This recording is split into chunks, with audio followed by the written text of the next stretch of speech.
Hello बच्चों। आज बच्चों हम डिसोल्यूशन चैप्टर की कुछ इलस्ट्रेशन देखने वाले हैं। देखते हैं बच्चों ये इलस्ट्रेशन हमसे क्या पूछता है। तो बच्चों ए और बी दो पार्टनर्स हैं एक फर्म में जो प्रॉफिट शेयर करते हैं 3:2 की रेशो में। बच्चों हमें उनकी बैलेंस शीट दे रखी है 31 मार्च 2024 की, जिसमें बच्चों लायबिलिटी साइड हमारे पास क्रेडिटर्स है, मिसेज ए का लोन है, वर्कमैन कंपेंसेशन रिजर्व है, बैंक लोन है और बच्चों बी का भी लोन है और आगे जनरल रिजर्व है और बच्चों कैपिटल अकाउंट का बैलेंस बता रखा है। एसेट साइड बच्चों हमारे पास कैश एट बैंक है, स्टॉक है, डेटर्स है और प्रोविजन भी क्रिएट कर रखी है। इन्वेस्टमेंट है, प्लांट एंड मशीनरी है और बच्चों बिल्डिंग है। आगे बच्चों में बता रखा है कि बच्चों इस डेट पे फर्म डिसॉल्व हो रही है और बच्चों कुछ अरेंजमेंट्स हुई है। देखते हैं बच्चों। फर्स्ट पार्ट में जो बोल रखा है कि ए बच्चों जो मिसिस ए का लोन था वो ए पे करेगा और बच्चों जो इन्वेस्टमेंट थी उनकी बच्चों हाफ इन्वेस्टमेंट ए ले लेगा 10% के डिस्काउंट पे, आधी इन्वेस्टमेंट ले लेगा ए। ठीक है बच्चों। सेकेंड पार्ट में बच्चों बता रखा है कि बी बच्चों स्टॉक लेगा जिसकी बुक वैल्यू 5000 रुपीज है, 6000 के अमाउंट पे लेगा। ठीक है बच्चों, ये हमें बुक वैल्यू दे रखी है और ये अमाउंट दे रखा है, इतने अमाउंट पे ले रहा है उसके लोन की पेमेंट के लिए, है ना बच्चों।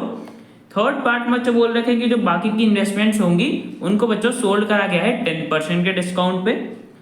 फोर्थ पॉइंट बच्चों बोला है कि ए और बी के बीच में एग्री हुआ है कि बी बच्चों फर्म का नेम यूज करेगा, मतलब बच्चों फर्म की गुडविल यूज करेगा जिसके लिए बच्चों वो 40,000 रुपीज पे करेगा। आगे बच्चों में बोल रखा है कि प्लांट और मशीनरी को रियलाइज करके इतना अमाउंट मिला है, बिल्डिंग को रियलाइज करके इतना अमाउंट मिला है। सिक्स पॉइंट बच्चों बता रखा है कि एक कार थी फर्म के पास जो कि बच्चों राइट ऑफ कर दी गई थी बुक से, वो कि बच्चों ए ने ले ली है इतने अमाउंट पे।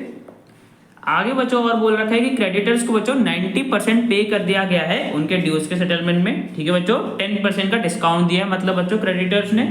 और बच्चों लास्ट पॉइंट में बोला है कि डिसोल्यूशन के एक्सपेंसेस इतने थे। तो बच्चों हमें क्वेश्चन में रियलाइजेशन अकाउंट बनानी है, पार्टनर का कैपिटल अकाउंट बनाना है और बैंक अकाउंट बनाना है। तो बच्चों सबसे पहले रियलाइजेशन अकाउंट बनाने के लिए हम अपनी एसेट्स और लायबिलिटीज को ट्रांसफर कर लेते हैं। तो बच्चों देखो हमारे पास एसेट्स क्या क्या थे, स्टॉक था, डेटर था, इन्वेस्टमेंट था, प्लांट मशीनरी था और बिल्डिंग था। तो बच्चों इन सारे एसेट्स को हम ट्रांसफर कर देंगे। तो बच्चों देखो कौन सी साइड में आएंगे, रियलाइजेशन अकाउंट की डेबिट साइड में। तो बच्चों डेबिट साइड में हमारे पास सारे एसेट्स आ गए। अब बच्चों लायबिलिटीज को भी ट्रांसफर कर लेते हैं।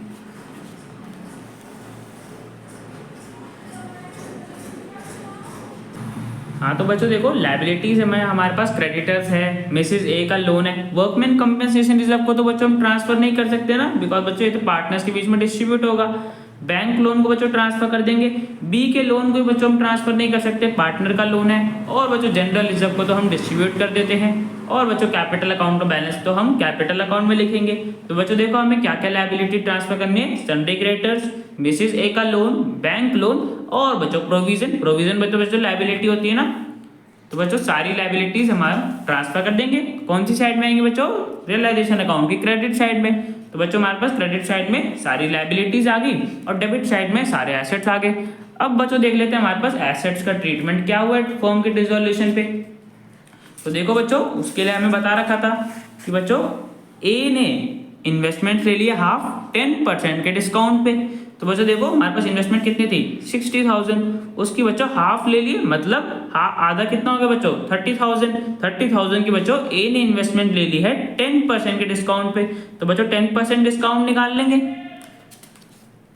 तो बच्चों देखो हमारे पास 30,000 की हाफ इन्वेस्टमेंट आई, 3,000 का बच्चों डिस्काउंट हो गया 10% के हिसाब से। तो बच्चों माइनस कर दिया तो बच्चों हमारे पास पता चल गया कि बच्चों 27,000 के अमाउंट पे ए ने इन्वेस्टमेंट ली होंगी, है ना बच्चों। अब बच्चों देखो पार्टनर एसेट लेके जा रहा है, कौन सी साइड में आएगा, तो बच्चों हमारे पास रियलाइजेशन अकाउंट की क्रेडिट साइड में आ जाएगा। By as capital account investment 27,000 rupees के अमाउंट पे। ठीक है बच्चों, हाफ निकाला फिर बच्चों उसमें से 10% का डिस्काउंट माइनस कर दिया तो हमारे पास आ गया 27,000 का अमाउंट। अब बच्चों देखो इसी प्रकार हमें बी का ही बता रखा था कि बी भी बच्चों स्टॉक लेके जा रहा था। क्या बोला था बच्चों कि स्टॉक 5,000 की बुक वैल्यू का स्टॉक लेके जा रहा था 6,000 के अमाउंट पे। तो बच्चों हमें कौन सा अमाउंट देखना है 6,000 वाला, और बच्चों अपने लोन की पेमेंट के लिए लेके जा रहा बी। तो बच्चों देखो क्रेडिट साइड में वापस से आ जाएगा। तो बच्चों देखो क्रेडिट साइड में हमारे पास आ जाएगा by loan by B account 6,000 rupees. ठीक है बच्चों। अब बच्चों आगे देख लेते हैं कि हमें एसेट्स को रियलाइज करके कितना अमाउंट मिला। तो बच्चों देखो सबसे पहले हमारे पास स्टॉक था 30,000 रुपीज का। अब बच्चों देखो स्टॉक तो बच्चों बी लेके गया ना 5000 रुपीज की बुक वैल्यू का, हमने अभी देखा 5000 रुपीज की बुक वैल्यू का स्टॉक बी ले गया है अपने लोन के पेमेंट के लिए। तो बच्चों हमारे पास बैलेंस कितना बच गया 25,000, मतलब बच्चों 25,000 का स्टॉक बच्चों रियलाइज हुआ होगा, है ना बच्चों। हमें क्वेश्चन में कोई इन्फॉर्मेशन नहीं है कि जो बैलेंस का स्टॉक है वो बच्चों क्या हुआ होगा, उसका ट्रीटमेंट क्या है। तो बच्चों हम क्या मान के चलेंगे कि उसको रियलाइज करा गया होगा बुक वैल्यू पे। तो बच्चों स्टॉक को रियलाइज करके हमें 25,000 रुपीज मिले होंगे, ठीक है बच्चों। ऐसे बच्चों हमारे पास नेक्स्ट डेटर्स है। तो बच्चों देखो डेटर के लिए भी क्वेश्चन में कोई इन्फॉर्मेशन नहीं दे रखी थी कि डेटर बच्चों रियलाइज हुए या नहीं हुए। तो बच्चों हम क्या मान के चलेंगे कि बच्चों डेटर भी अपने बुक वैल्यू पे रियलाइज हुए होंगे। तो बच्चों डेटर से हमें 55,500 रुपीज मिल गए होंगे, ठीक है बच्चों। ऐसे बच्चों हमारे पास इन्वेस्टमेंट है। अब बच्चों देखो इन्वेस्टमेंट के लिए तो हमें बोला हुआ था कि ए भी बच्चों इन्वेस्टमेंट लेके जा रहा है, और बच्चों देखो हमें क्या बोला था,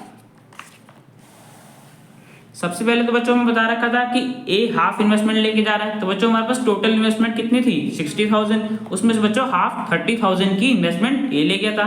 तो बच्चों बैलेंस कितना बच गया 30,000 का, जिसके लिए बच्चों में बोल रखा था जो रिमेनिंग इन्वेस्टमेंट है जो कि बच्चों हमारे पास 30,000 है, उनको बच्चों 10% के डिस्काउंट पे सोल्ड करा गया। तो बच्चों देख लेते हैं 10% कितना आएगा।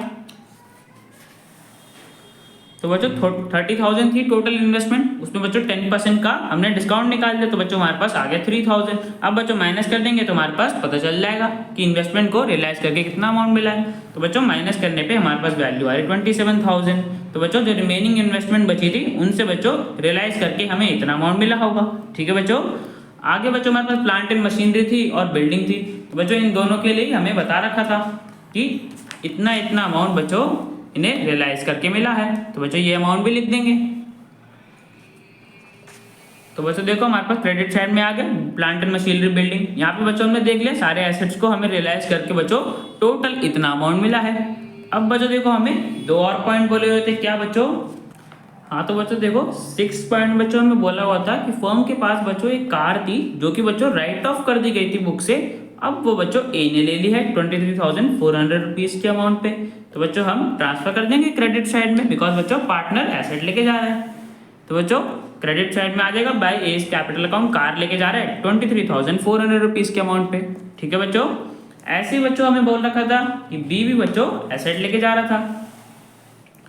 तो देखो बच्चों हमें बता रखा था कि ए और बी के बच्चों बीच में एग्री हुआ था कि बी बच्चों फर्म का नेम यूज कर सकता है, मतलब बच्चों फर्म की गुडविल यूज कर सकता है, जिसके लिए बच्चों वो 40,000 रुपीज पे करेगा। तो बच्चों बी गुडविल लेके जा रहा है ना फर्म का, तो बच्चों इसको भी हम क्रेडिट साइड में लिख देंगे। तो बच्चों देखो हमारे पास क्रेडिट साइड में आ जाएगा बाय बीज कैपिटल अकाउंट गुडविल 40,000 रुपीज, ठीक है बच्चों। तो यहाँ पे बच्चों अभी तक हमने एसेट्स का ट्रीटमेंट देख लिया, जितना हमें रियलाइज होके मिला था उसको हमने लिख लिया, और बच्चों जो पार्टनर्स लेके गए थे उनको बच्चों हमने लिख लिया। अब बच्चों लायबिलिटीज का देख लेते हैं। तो बच्चों देखो लायबिलिटीज के लिए हमें बोला हुआ था कि ए बच्चों जो मिसिज ए का लोन था वो पे करेगा। तो बच्चों देखो मिसिज ए का लोन कितना था 25,000 रुपीज। तो बच्चों ए पे करेगा उस लायबिलिटी को। तो देखो बच्चों पार्टनर लायबिलिटी पे कर रहा है। तो बच्चों हमारे पास रियलाइजेशन अकाउंट की डेबिट साइड में आ जाएगा to as capital account 25,000 rupees की ए बच्चों पे करेगा लोन। और बच्चों देखो हमारे पास और क्या लायबिलिटी थी सन्ड्री क्रेडिटर्स से बच्चों इतने अमाउंट के। अब बच्चों देखो सन्ड्री क्रेडिटर्स के लिए हमारे पास पॉइंट था एक, जिसमें बच्चों बता रखा था कि क्रेडिटर्स को बच्चों सिर्फ 90% ही पे करा गया है उनके ड्यूज का फुल सेटलमेंट में। तो बच्चों देखो हमारे पास क्रेडिटर्स कितने के थे 1,05,000, उनको बच्चों हमने सिर्फ 90% पे करा है, तो बच्चों 90% निकाल लेंगे। तो बच्चों देखो 90% हमारे पास इतना अमाउंट आ जाएगा। तो बच्चों इतना फर्म ने बैंक अकाउंट के थ्रू पे कर दिया हो गया होगा क्रेडिटर्स को। तो बच्चों आ जाएगा डेबिट साइड में to bank account sundry creditors इतना, ठीक है बच्चों। और देखो बच्चों हमारे पास और क्या लायबिलिटी थी बैंक लोन था बच्चों 50,000 रुपीज का। तो बच्चों बैंक लोन के लिए तो हमारे पास कोई इन्फॉर्मेशन नहीं है, तो बच्चों हम क्या मान के चलेंगे कि बच्चों फर्म ने पे कर दिया होगा। तो बच्चों आ जाएगा to bank account bank loan 50,000 rupees, ठीक है बच्चों। और बच्चों देखो हमारे पास रियलाइजेशन एक्सपेंसेस भी थे ना, जो कि बच्चों हमें कितने दे रखे थे 1,700 रुपीज। तो बच्चों इतने भी फर्म ने पे करा होगा डिसोल्यूशन के एक्सपेंस। तो बच्चों ये भी आ जाएगा डेबिट साइड में। तो बच्चों हमारे पास आगे डेबिट साइड में to bank account expenses 1,700 rupees के फर्म ने पे कर दिए होंगे। तो बच्चों देखो हमने सारे एसेट्स को रियलाइज कर दिया, लायबिलिटीज को बच्चों पे कर दिया। अब बच्चों हमें देखना है कि रियलाइजेशन में प्रॉफिट हुआ है या लॉस हुआ है। तो बच्चों देख लेते हैं। तो बच्चों हमारे पास क्रेडिट साइड का टोटल ज्यादा आ रहा है, मतलब बच्चों रियलाइजेशन में प्रॉफिट हुआ है कितने का प्रॉफिट है बच्चों वो निकालेंगे। टोटल में से बच्चों ये सारी ट्रांजेक्शन माइनस कर दी तो बच्चों हमारे पास प्रॉफिट आ गया 86,100 रुपीज़ का। अब बच्चों इस प्रॉफिट को हम ट्रांसफर कर देंगे पार्टनर के कैपिटल अकाउंट में। तो बच्चों उनकी रेशियो थी 3:2, तो इस रेशियो में बच्चों हमने प्रॉफिट ट्रांसफर कर दिया पार्टनर के कैपिटल अकाउंट में। ठीक है बच्चों, तो यहाँ पे बच्चों प्रॉफिट डिस्ट्रीब्यूट कर दिया तो बच्चों रियलाइजेशन अकाउंट यहाँ पे हमारा कंप्लीट हो जाता है। अब बच्चों नेक्स्ट पार्टनर का कैपिटल अकाउंट बनाना है। तो बच्चों देखो सबसे पहले हमारे पास बैलेंस आ जाएगा जो कि हमें बैलेंस शीट में दे रखा था इतना इतना। अब बच्चों देख लेते हैं पार्टनर्स को मिलना क्या क्या था। तो बच्चों सबसे पहले जो रियलाइजेशन में प्रॉफिट हुआ उसका बच्चों शेयर मिला था, जो कि बच्चों देखो हमने इतना इतना निकाला था, इतना इतना मिलेगा। तो बच्चों इतना इतना प्रॉफिट हमने बाय रियलाइजेशन अकाउंट क्रेडिट कर दिया इनके कैपिटल अकाउंट में। और बच्चों देखो ए ने क्या बोला था कि बच्चों वो मिसेज ए का लोन पे करेगा 25,000 रुपीज का। तो बच्चों देखो ए फर्म की लायबिलिटी पे कर रहे हैं ना, पे बच्चों किसका करना था, लोन फर्म को पे करना था, बट बच्चों फर्म के बिहाफ पे ए पे कर रहा है। तो बच्चों ए को तो अमाउंट वापस मिलना चाहिए ना, तो बच्चों ए को अमाउंट वापस मिलेगा तो बाय रियलाइजेशन अकाउंट 25,000 रुपीज हम उसके कैपिटल अकाउंट की क्रेडिट साइड में लिख देंगे। ठीक है बच्चों, और बच्चों देखो हमारे पास रिजर्व थे, क्या था बच्चों देखो जनरल रिजर्व था 27,000 रुपीज का, और बच्चों वर्कमैन कंपनसेशन रिजर्व था 8,000 रुपीज का। तो बच्चों इन दोनों रिजर्व को हम डिस्ट्रीब्यूट कर देंगे बिकॉज बच्चों कोई इन्फॉर्मेशन नहीं है, ना वर्कमैन कंपनसेशन रिजर्व के लिए कोई क्लेम है और ना ही बच्चों जनरल रिजर्व के लिए कोई इन्फॉर्मेशन है। तो बच्चों इन दोनों रिजर्व को ही हम डिस्ट्रीब्यूट कर देंगे पार्टनर्स के बीच में 3:2 की रेशियो में। हाँ तो बच्चों देखो general reserve workman compensation distribute करेंगे तो बच्चों क्रेडिट साइड में आ जाएगा 3:2 की रेशियो में बच्चों हमने दोनों रिजर्व्स को डिस्ट्रीब्यूट कर दिया। तो बच्चों यहाँ पे हमने देख लिया पार्टनर्स को क्या क्या मिल रहा था। अब बच्चों देख लेते हैं हमें पार्टनर के कैपिटल अकाउंट को डेबिट किससे करना था। तो बच्चों देखो सबसे पहले तो वो एसेट्स लेके जा रहे थे, क्या क्या लेके जा रहे थे बच्चों, ए इन्वेस्टमेंट लेके जा रहा था, बी बच्चों गुडविल लेके जा रहा था और ए बच्चों कार भी लेके जा रहा था। तो बच्चों ये सारे एसेट्स हमें उनके पार्टनर के कैपिटल अकाउंट में से बच्चों डेबिट करना पड़ेगा ना, बिकॉज बच्चों वो उतने के एसेट्स ले गए तो बच्चों फर्म की लायबिलिटी कम हो गई। तो बच्चों डेबिट साइड में आ जाएगा हमारे पास टू रियलाइजेशन अकाउंट, ए बच्चों इतने के एसेट लेके गया, बी इतने के लेके गया और बच्चों ए कार भी लेके गया था तो उसको बच्चों हमने डेबिट कर दिया। ठीक है बच्चों, जितने भी पार्टनर एसेट लेके जाते हैं उनको हम बच्चों हम पार्टनर के कैपिटल अकाउंट की डेबिट साइड में लिख देते हैं। अब बच्चों हमने वो लिख दिया तो बच्चों यहाँ पे हमारी सारी ट्रांजेक्शन्स होगी कैपिटल अकाउंट की। अब बच्चों बैलेंस देख लेते हैं, जितने बच्चों बैलेंस बच रहा होगा इनके कैपिटल अकाउंट में उतने बैलेंस की बच्चों इनको फाइनल पेमेंट कर दी जाएगी। तो बच्चों देखो ए के कैपिटल अकाउंट में टोटल इतना बैलेंस बच रहा है, उसमें से बच्चों वो इतने इतने अमाउंट के एसेट्स ले गया था, बच्चों माइनस करने पे ए के कैपिटल अकाउंट में फाइनल इतना बैलेंस बच रहा होगा, इतने बैलेंस की बच्चों ए को पेमेंट कर दी जाएगी उसके कैपिटल की। तो बच्चों आ जाएगा टू बैंक अकाउंट इतनी पेमेंट कर दी। ऐसे ही बच्चों बी का देख लेंगे तो बच्चों बी के कैपिटल अकाउंट में इतना बैलेंस बचा था, इसको बच्चों इतने फाइनल पेमेंट कर दी जाएगी। ठीक है बच्चों, तो यहाँ पे बच्चों हमने दोनों पार्टनर्स के कैपिटल की फाइनल पेमेंट कर दी। तो बच्चों यहाँ पे हमारा पार्टनर कैपिटल अकाउंट क्लोज हो गया। अब बच्चों लास्ट में बैंक अकाउंट बनाना है तो बच्चों वो भी बना लेते हैं। तो बच्चों देखो बैंक अकाउंट में सबसे पहले हमारे पास बैलेंस आ जाएगा 9500 रुपीज का, जो कि हमें बैलेंस शीट में दे रखा था।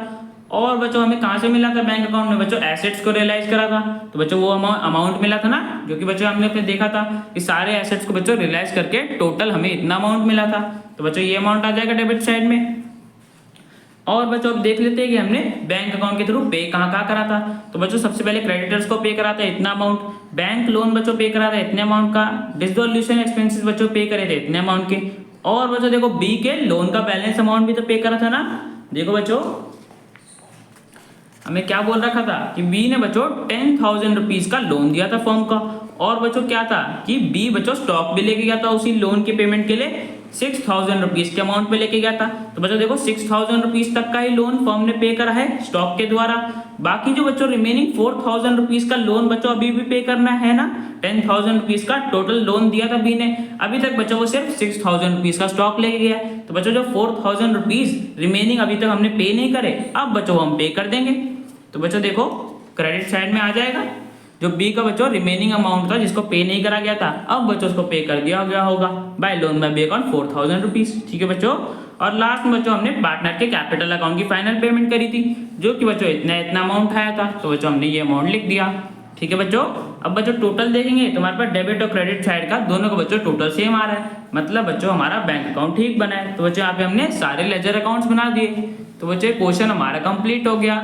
अब बच्चों मिलते हैं नेक्स्ट वीडियो में।